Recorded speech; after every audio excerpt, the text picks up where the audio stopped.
Gandang araw sa inyo mga kapatid. Welcome muli sa ating seryeng Mag-istorya sa ta.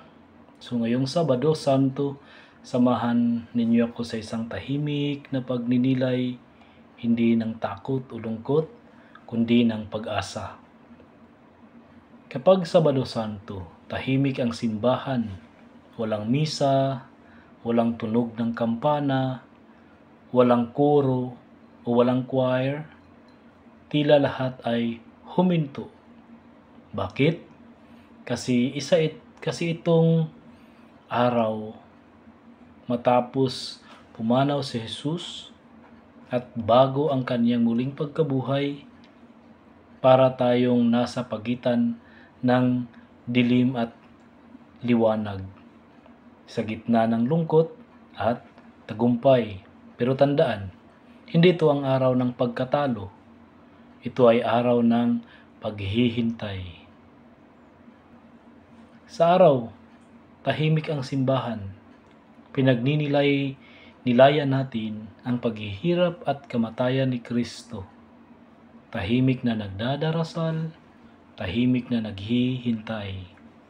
Pero sa gabi may mahalagang kaganapan, ang Easter Vigil. Dito sinisindihan ang bagong apoy, inaawit ang exalted, ikinikwento muli ang kasaysayan ng kaligtasan.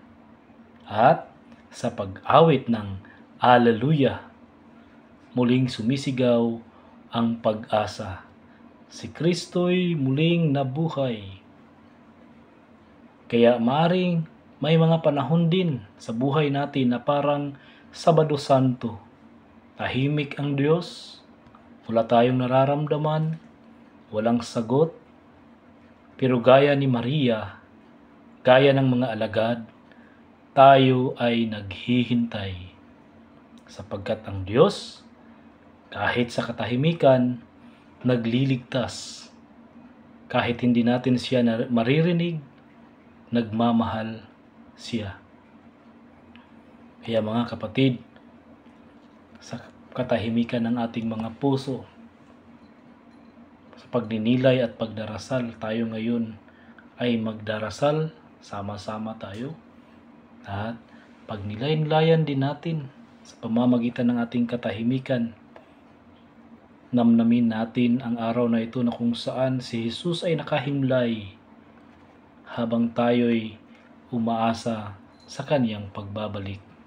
Manalangin tayo sa ngalan ng Ama, ng Anak, ng Espiritu Santo. Amen. Panginoong Diyos namin, sa katahimikan ng Sabado Santo, turuan mo po kaming maghintay, turuan mo kaming magtiwala, kahit hindi ka namin nararamdaman. Ikaw ay tapat, kahit kami nagdududa.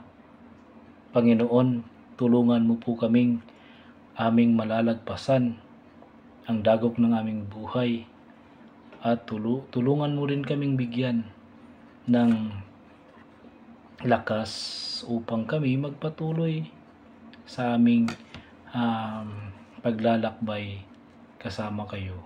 Amen. Sa ngalan ng Ama at ng Anak, ng Espiritu Santo. Amen. Sa muli mga kapatid, salamat po sa pakikinig at pagmumuni.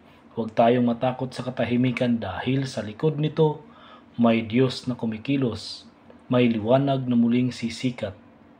Magkita-kita tayo sa susunod na vlog, Pasko ng muling pagkabuhay, sa Magstorya sa ta. Ulit. No, ingat po kayo at pagpalain kayo ng Diyos. Sa ngalan ng Ama at ng Anak, ng Espiritu Santo. Amen.